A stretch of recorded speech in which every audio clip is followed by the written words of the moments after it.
So brothers and sisters who are fit and healthy, no comorbidity risks, that means no underlying illnesses such as heart disease or diabetes or whatever. They should be adults, so it should be above the age of 18, and they need to be under the age of 60, because just generally we want to reduce the risk. Now, is there a risk? There is. This is not me saying that this is completely absolutely possible for every single person to follow this process. The Royal College of Pathologists in the UK, the Public Health England in the UK, the CDC in America, the EDC in Europe, a number of the professional bodies that are involved in postmortem and pathology have declared that the risk of transmission of infection of COVID-19 is low. It is low. It is not zero. There is a risk. That risk is primarily, as you're going to see when I demonstrate on the body itself, that risk is primarily coming from the bodily fluids that may come out during the ghusl, and any exhalation of any fomites, or rather any form that the virus may spread from the mouth or from the nasal mucosa.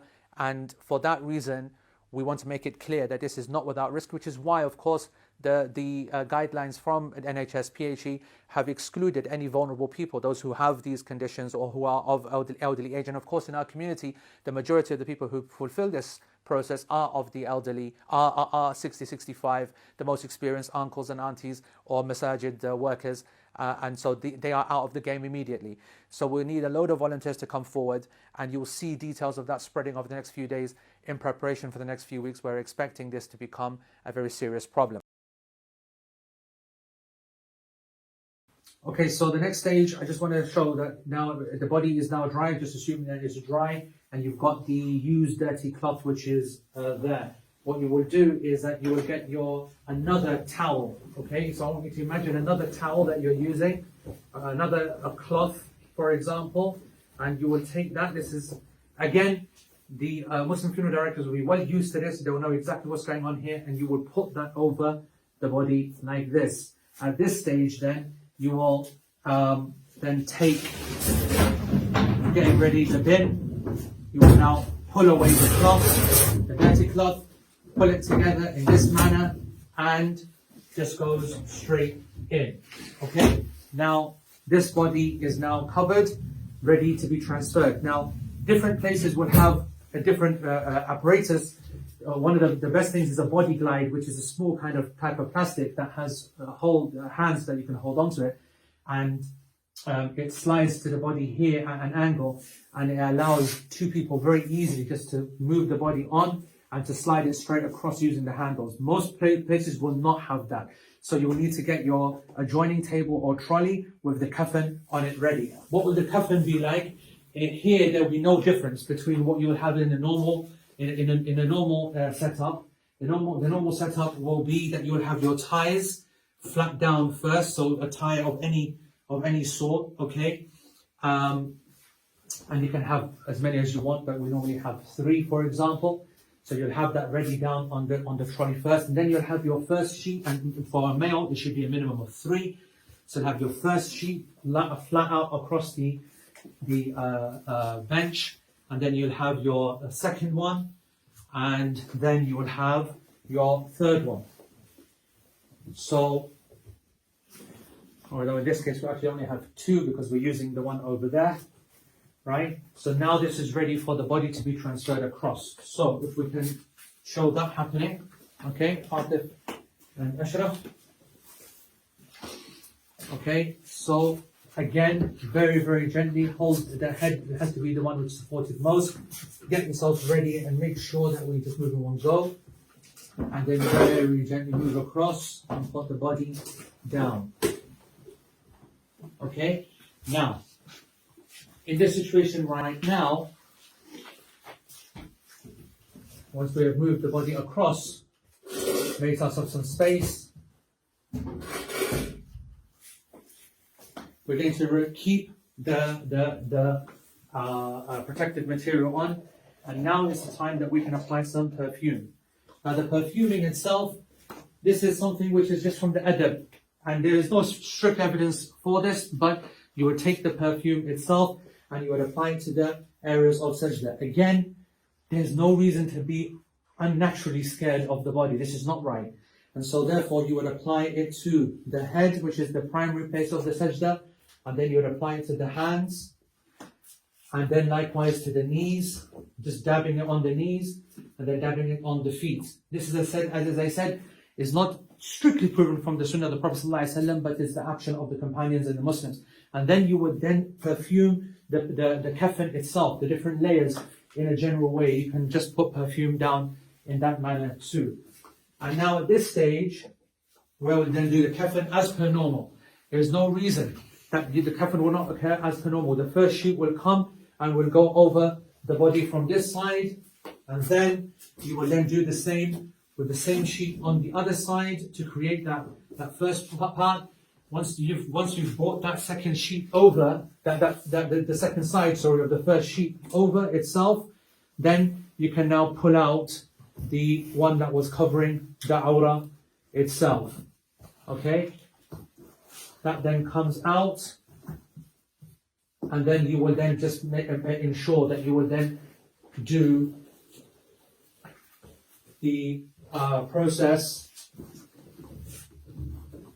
of one sheet and then the next sheet.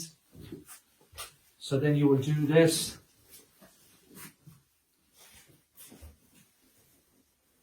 And there's flexibility in the ways that you use these sheets and the number of the sheets that you use. And there are some that have a cutout for their head and others that don't. And there's no requirement, there's no obligation whatsoever, neither for the female, nor for the male. There's an idea that you've got to cut it out in a very specific dress way. There's no basis for that to be obligatory. If a person has that ability to do, then that's fine. It's even permissible. And again, I'm showing this when you have the ability to do this. It's permissible even for the body to be buried in its normal clothes as a shroud. We have Abdullah bin Ubay, for example, who did that using the cloak of the Prophet ﷺ. The Prophet ﷺ himself, he had 3 layers of normal clothes. So it's not always required to have a kafan and a shroud in this kind of way, but if you have the ability to do that, then that's something which is good.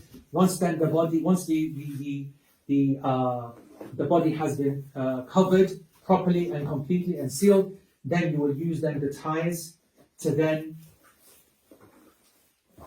seal the body, tie in the normal in the waist to close. It's a bit more difficult to do with a dummy, but you can at least you're getting the idea. The point is that nothing needs to change. Now, in some local authorities, they are asking for you to use a body bag. Again, so if you are going to use a body bag,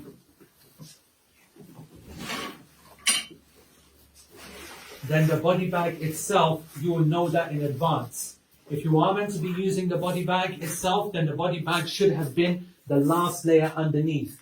The last layer underneath, then it would have meant that after you have pulled up after you've pulled up the kafan, then the last layer would have been then the body bag itself, and then you would then just close the body bag, and that would be it.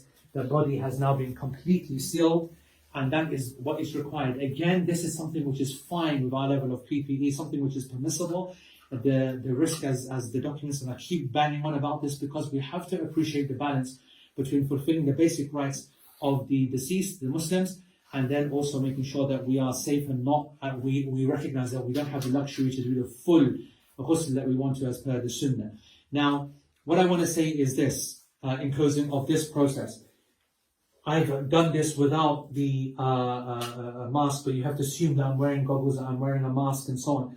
The volunteers that are going to be required in this process are going to have to accept a whole number of roles. We do need that support.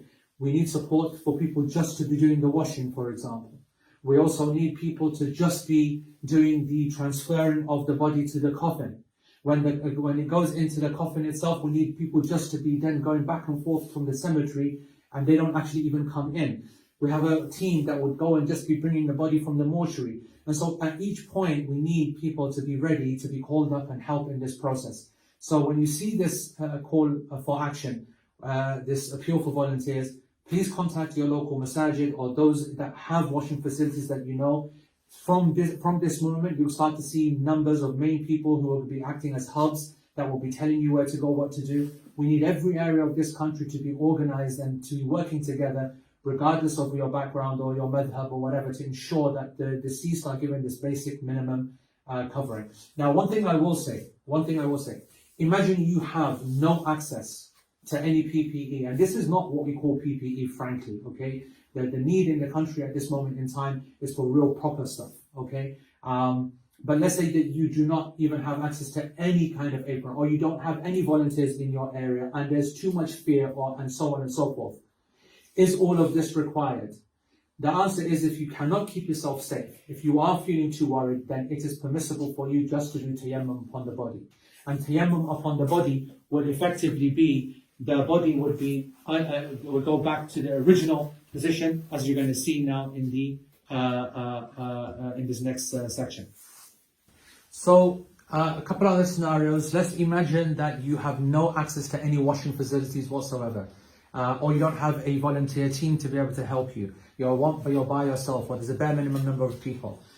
Then the next step after doing a ghusl or leaving our ghusl is tayammum.